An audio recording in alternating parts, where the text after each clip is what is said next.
di wax ni rek man la Amadou Ba mandataire candidat Bassirou Diomaye Diakhar Faye di leen wax ni rek ñu ngi am sant yàlla gu rëy di wax ni suñuy parrainage validé nañ. Maître El Hadji Diouf moom ab guignol la rek boo xam dañ ko boole woon ci affaire bi noonu pour def du sabotage.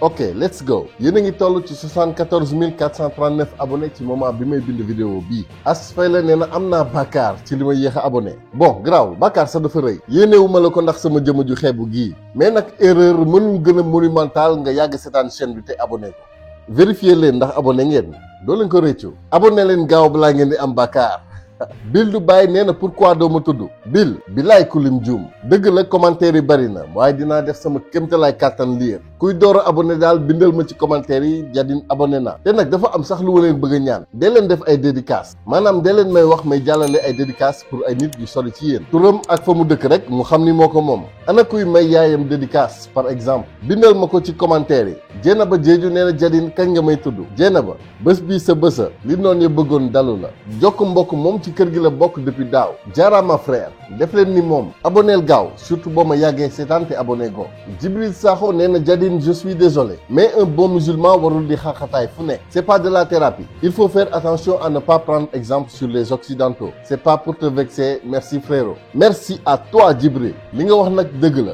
jullit warul di xaaxataay yenn xaaxataay waaye ndax reetaan pas sax xaaxataay mais le simple fait de sourire ndax nekk lu mën a may tuuti jàmm nit ki koy def ak stress bu bari bii ci jamono sama xel day dal bu mu nit woowee ne ma dama lay seetaan damay reetaan ba sama xol féex le simple fait nga forcer sax sa bopp sourire da ngay gis ci saa si ne sa lépp di féexe alors yàlla nañu yàlla jégal yenn saay bu ñu rëccalee ba xaaxataay waaye tamit il faut dire que ni reetaan même bu nekkee du thérapie dinañu permettre ñu capter yenn attention yi mën na tijji buntu yi tax ñu war a mën a jàllale suñu message comme il faut et rien que pour ça soyez heureux exemple OMD nee na moom médecins yi dañoo war a digal seen patients yi am stress ñuy déglu maître El Hadji Diouf 10 minutes nee na waa ji daa am mayu yàlla nee na moom saa su nekk mu ngi denc benn vidéo ndax au cas où su bësam neexul maître moo koy faj maître daal mooy paracétamol national Ousmane Diong nee na du ma tàyyi di wax ni ci laa bokk du ma arrêté lu dul dama dégg mu tudd ma alors ma lay laaj Ousmane su dee su ma la tuddee nga bàyyi commenter est-ce que du ma la ignorer rek ndax yàlla ngay commenter saa su nekk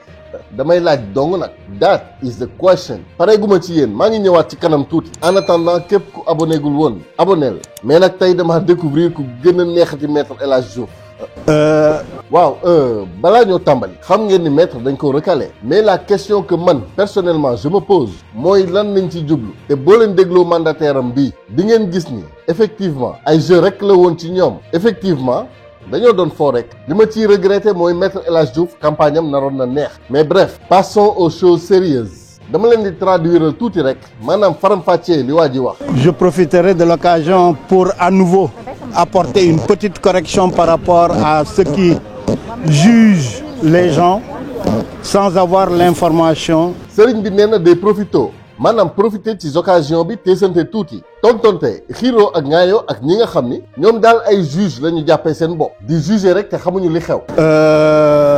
bon yi nag bari na xaw ma lan lay jariñ waaye mënuma koo traduire. Correct. ok correct maanaam lu jaar yoon information bu correct bi la bëgg a wax ba nit ñi war a mën a juger. Ceux qui prétendaient que nous fuyions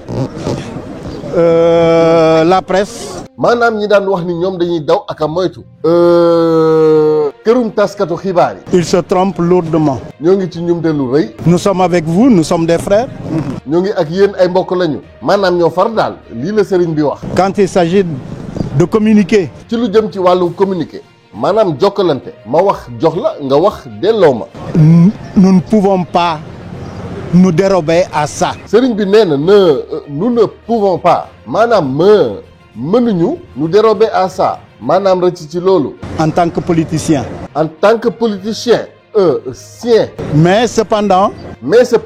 Où est donc Ornicar. maanaam waaye nag. Mon leader est le plus grand communicateur pour lequel vous devez vous contenter très souvent. sama leader maanaam sama njiit mooy le plus grand comédien astafirullah communicateur maanaam waxkat que pour lequel vous devez vous contenter très souvent maanaam daal moo leen di reetaan quoi moom mooy comédien maanaam astafirullah communicateur bu mag bi mooy seen sanitatu daal. Que de vouloir solliciter nous autres. que maanaam jarul ngeen ñuy woo ñun ñi nekk ci ginnaaw ñun comédien communicateur mbuujaa mbuuji. Cependant, je reviens à l'essentiel. mu ne su ko defee maa ngi dellu si ci li am solo journaliste bi ci suuf nekk maanaam vraiment waxu fi dara te naaj bi dafa tàng nga ñuy bëgg a rey ak ay yu dul jeex waxal li ngay wax waa jóge fi ñun dañoo xiif du samay kàddu nag journaliste bi moo ko wax enfin bref. Nous avons été candidats. Notre leader, Maître El Hadji Diouf, a été candidat à cette élection de la présidentielle du mois de février 2024. 15 secondes yàlla juste pour nañu Maître El Hadji Diouf nekkoon na candidat ci élection yi maanaam jongante yi ñu jëm ci yàlla. Nous nous félicitons de notre travail.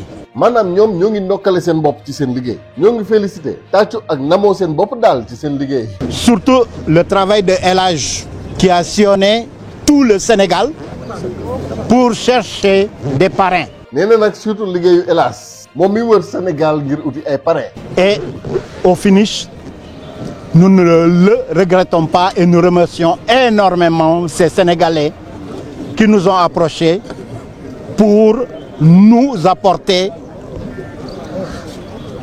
leur parrainage. Bon bref père nag war ngaa gaaw ci li ngay wax de on a d'autres chats à fouetter nous mais bon sëriñ bi nee na ñoo ngi sant sénégalais yi leen jege si woon doon leen kaañoo et cetera quoi mais nag père vraiment sa wax ji nag dafa yéex daal vas-y quoi accouche aboule les yotas accélère un peu waay.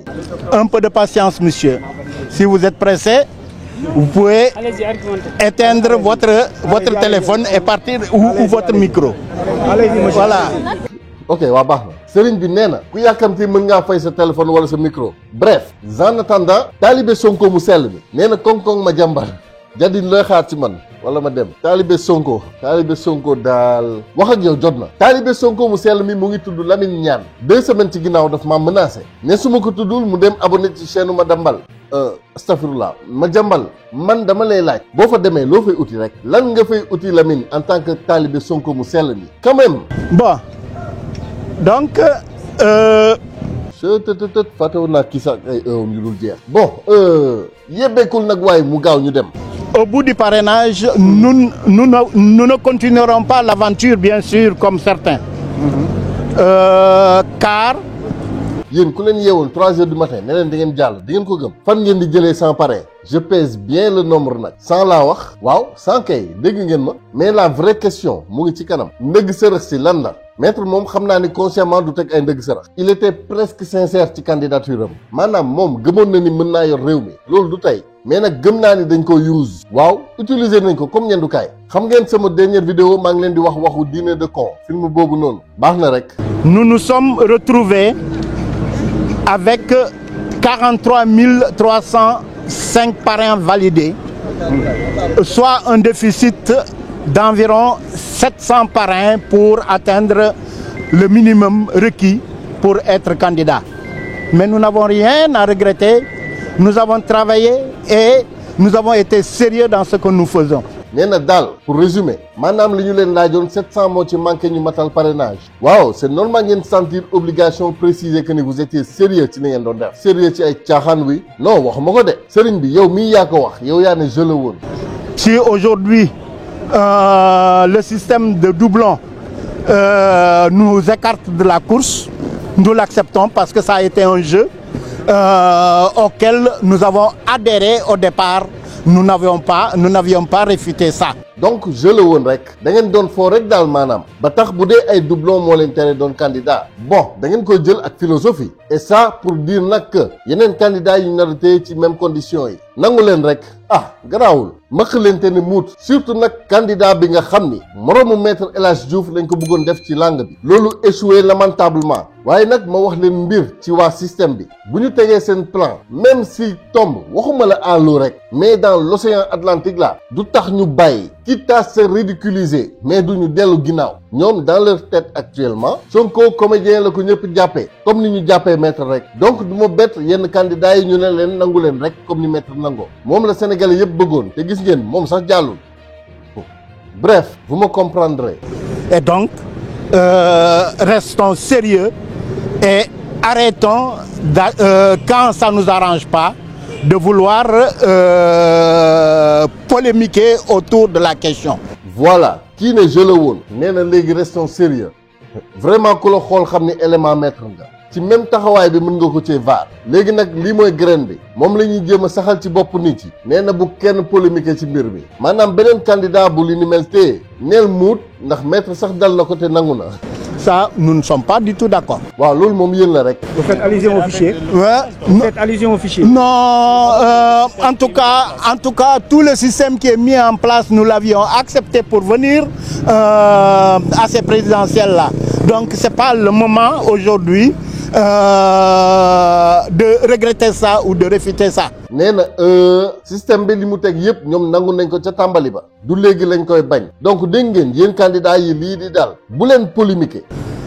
Je pense très bien que s'il y a quelque chose à réclamer, à dire, nous pouvons le faire après les élections, après le 25 février prochain, Et vous pensez que pour pouvoir préparer les prochaines élections dans 5 ans. nee na ñoom daal balaa ñoo wax day fekk élection yi jàll ngir préparer yi ñëwaat juróomi at ci kanam en attendant sûrement maître nekk fi di tooyal micro yi dañu bëgg rek wax c'est aussi simple que ça.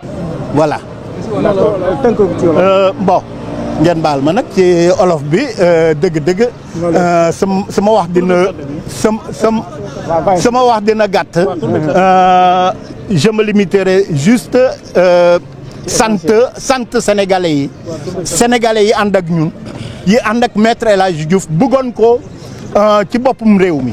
Michael Jackson nee na all I wanna say is that they don't really care about us. maanaam li ma leen bëgg wax mooy ñii seen yoon nekkul ci ñun la plus grande majorité Sénégal wolof la ñu nàmp wolof mooy làkk bi sénégalais yëpp dégg ngay joolaa tukulóor séeréer wala sax njaayeen wolof bi nàmp nga ko waaye yaa xayti ñii nga xam ni rusa wax wolof ba wolof gedd leen bu ñuy wax di làkk seeni français kan la ñuy waxal am nga chance bi ma jëlee sa vidéo naan maa ngi traduire quoi que ce soit.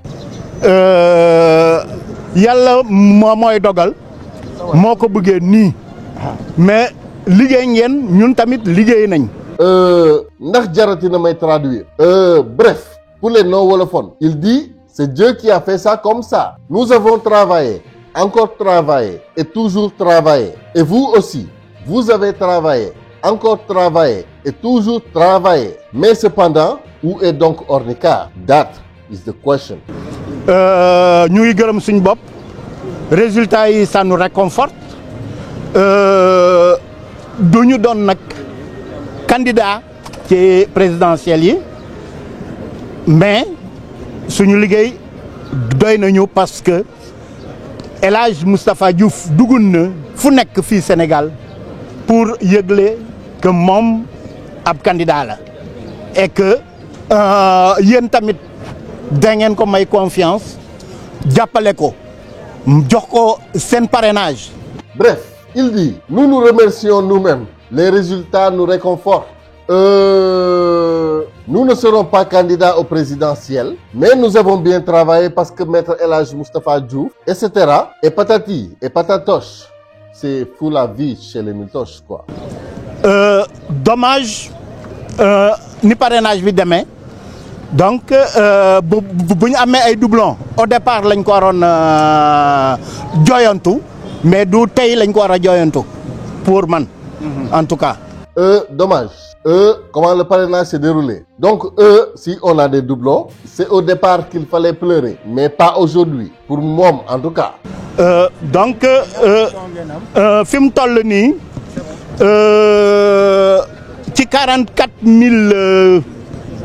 231 parrains à valider nous nous sommes retrouvés avec 43 505 parrains validés. Donc ce qui fait que nous avons juste un déficit de 7 ce qui fait que li ñu dese pour ñu mënoon a jàll bon 700 nag je ne pourrais pas le dire en wolof bon 700 parrains la voilà. Bon 700 je ne pourrais pas le dire en wolof. Père 700 mooy juróom-ñaari téeméer dégg nga juróom-ñaari téeméer d'accord nee na daal doublon yi ci ay 8000 xaw ma ñaata et patati et patatoche quoi maanaam 700 yi ñu waxoon ni moo leen manqué soo génnee doublon yi de def naa li des ci parrain suñu bëri est-ce que sax du 700 yooyu la ñu am ay parrain dont 600 doublons damay laaj dong nag et puis sax yow père yow yaay kan noo tudd.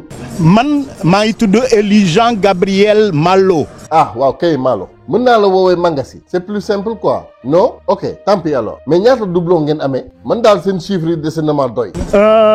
Au départ au premier contrôle nous avions 8531 doublons externes 0 doublon interne. À la correction disons au deuxième contrôle. ok waaw xoolal doy na quoi et puis sax yow waxuñu la nga làkk wolof. Monsieur a posé la question en français. Au deuxième contrôle nous nous sommes retrouvés à 0 doublon interne également et à 4221 doublons externes. Ce qui fait un total de 13 452 doublons.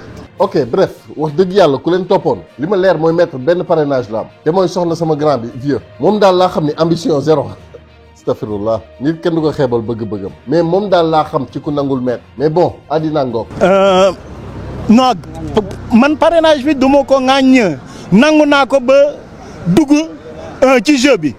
du tey laa koy ŋàññ ba ma koy ŋàññ ma ŋàññoon ko ca njëlbeen balaa ñoo tàmmale defuma ko woon bu ma koy ŋàññ daa fekk ma jàngaat ko jàng bu baax am xam lu ma ci mën a wax bu boobaa day fekk élection bi ñu weesu ko voilà buñ ko weesoo bu boobaa mën naa am lu may wax pour ñu mën a si waa père baax na balaa nga fi crise et puis je me demande ndax li nga wax c'est logique loo xamagul noo koy ŋàññee bref je comprends daal que ni parrainage yii ci lañ nar a téye ñu bari en amont nag il faut avoir une belle excuse ku ñu téye na nga xam ne yaa ko nangu woon ca njëlbéen ba ci mbirum parrainage donc lu ci am rek mun leen te xaar beneen yoon dafa mel ni Modou Dof bi saa jokk di wax dugg ci taxi bi ñëw ba ci bundu koñ bi xale yi topp ko Modou Dof ñëw na mu tudd xool borom taxi bi ne ko dégg nga loolu mooy su ma la fayul garaawul quoi dof laa préparé wul ci loolu donc daal lépp lu ci mënti am rek après na ngeen muñ ngeen xaar ba beneen yoon personnellement nag lenn rek laa yàgg wax te loolu laay continuer di wax même pour le bien des hommes du pouvoir actuellement en place pour le bien du Sénégal